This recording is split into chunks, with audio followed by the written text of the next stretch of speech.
Mr. Chinkins here, and I'm here to review the Windlass Steelcrafts 1840 Heavy Calvary Saber.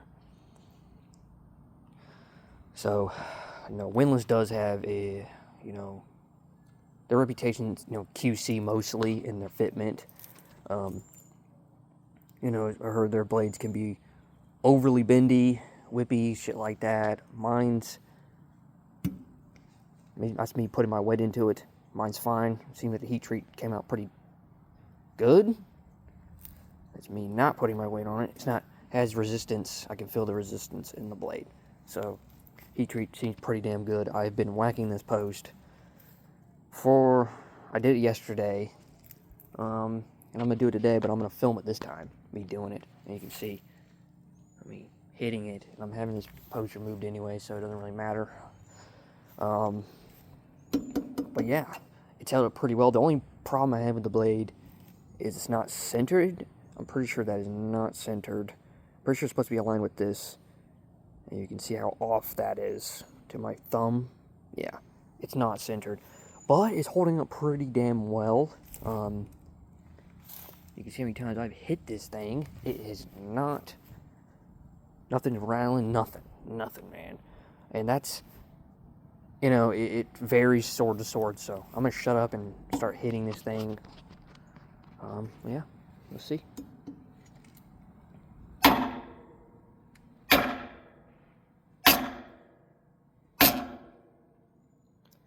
Okay, that's me hitting it. Not as hard as I fucking possibly can, but I am putting some force into it. I can feel vibrations. No shit, there's gonna be vibrations. But it's not... Doesn't seem like anything's coming loose. Let's see.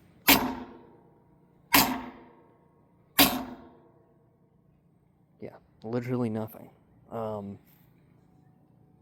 I'm pretty sure you're not getting the same results from a Topeka and a Universal Swords. I would avoid those. I got a Viking sword one time from Topeka.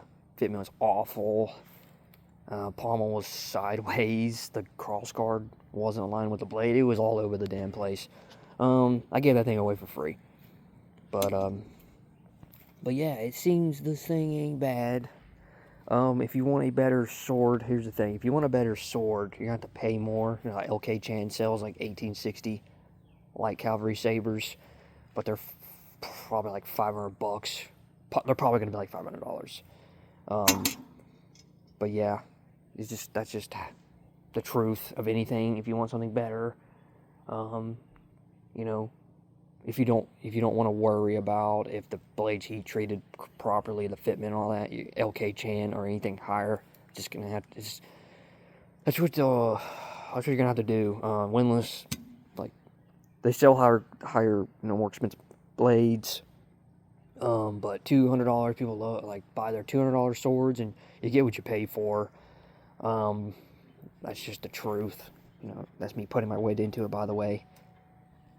But it seems like it's holding up pretty well.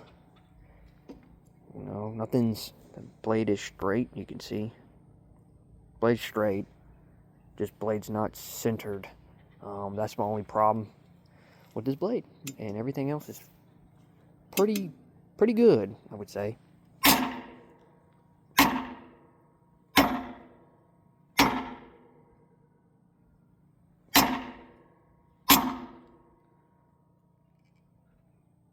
Yeah, seems everything is good. Oh, that's coming loose. Yep, that coming loose right there. Guard right there is coming loose, and that's kind of be expected. Yeah, that's coming out. The vibration is...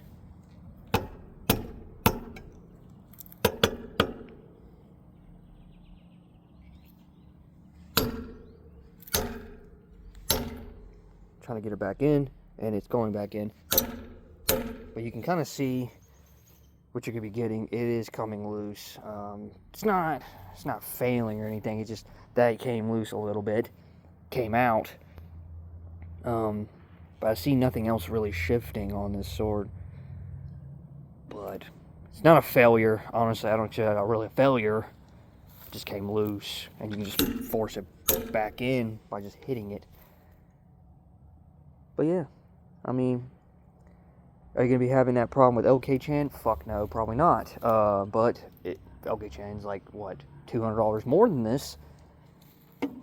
Probably close to $300 maybe. But yeah, that's what you're going to be. You pay what you get, you know. You buy a $200 sword is what you're going to get. $200 sword is like $230 this sword. So, I'm not disappointed with it. I'm not. I'm hitting this thing pretty hard. I am hitting it pretty hard.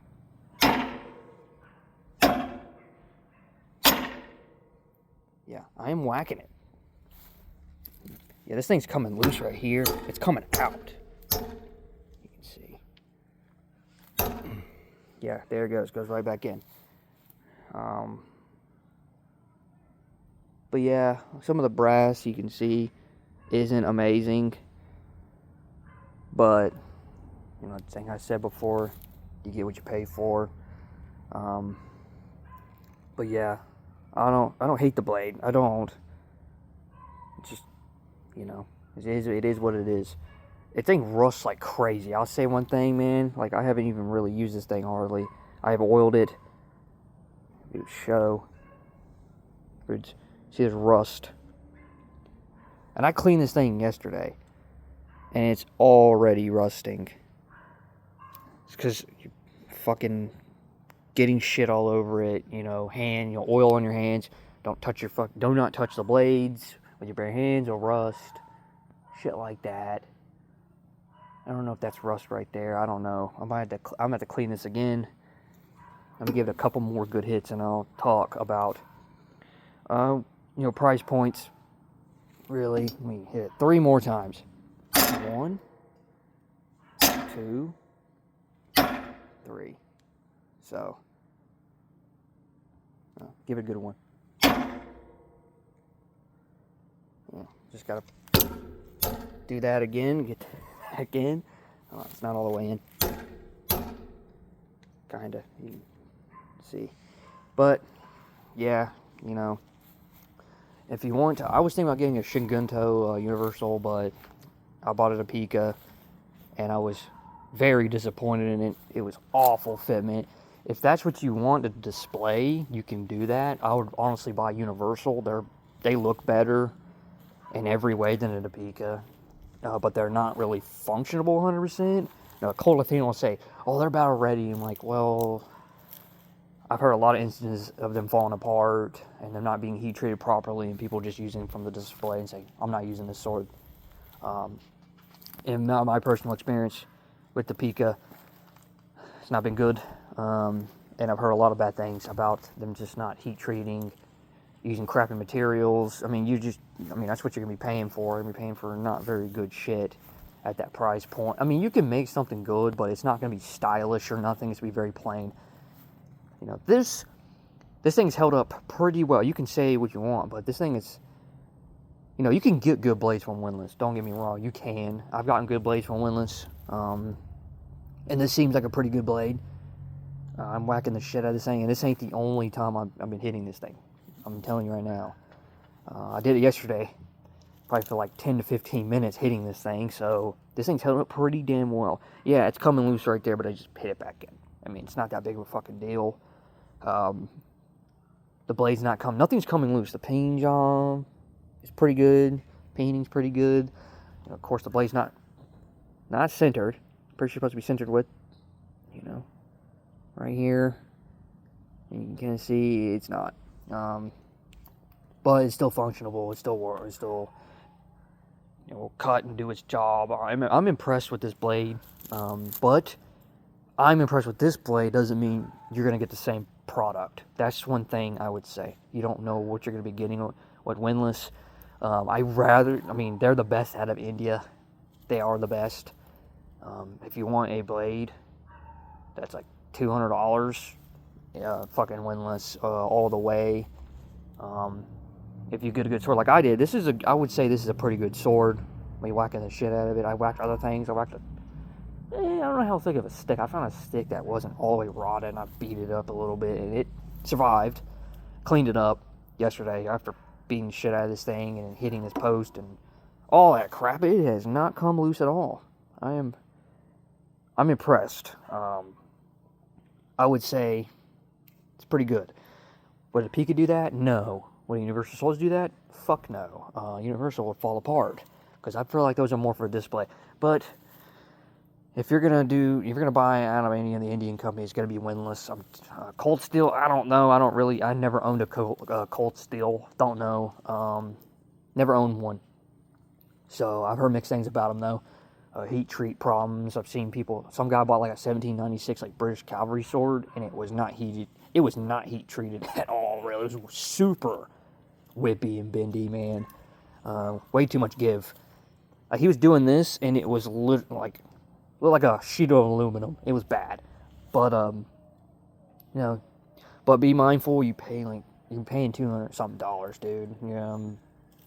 There's gonna be problems. If you want something better, you're gonna have to pay more. LK Chan, I'm telling you, LK Chan's good ass company.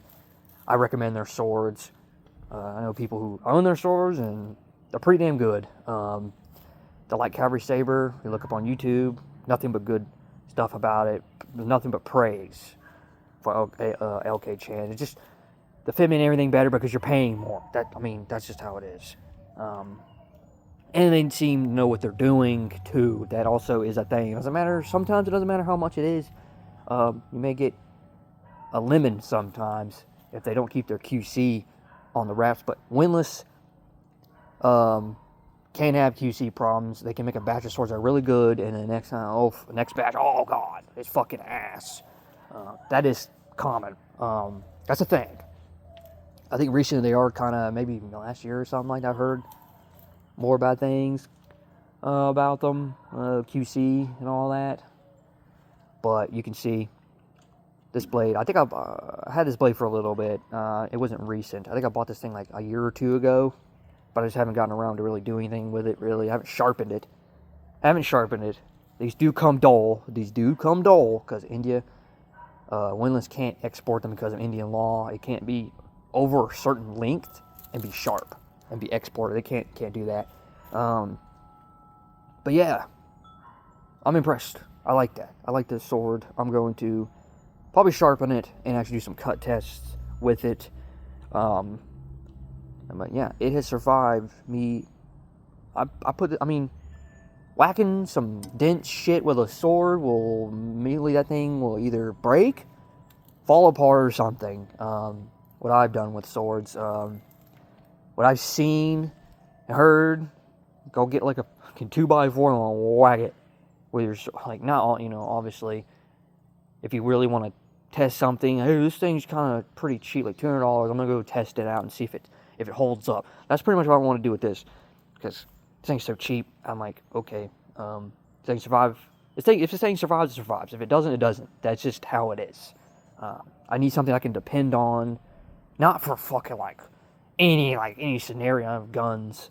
I'm in Texas, so I have fucking firearms. I just wanted something that's gonna hold up over time. That's pretty much what I'm saying.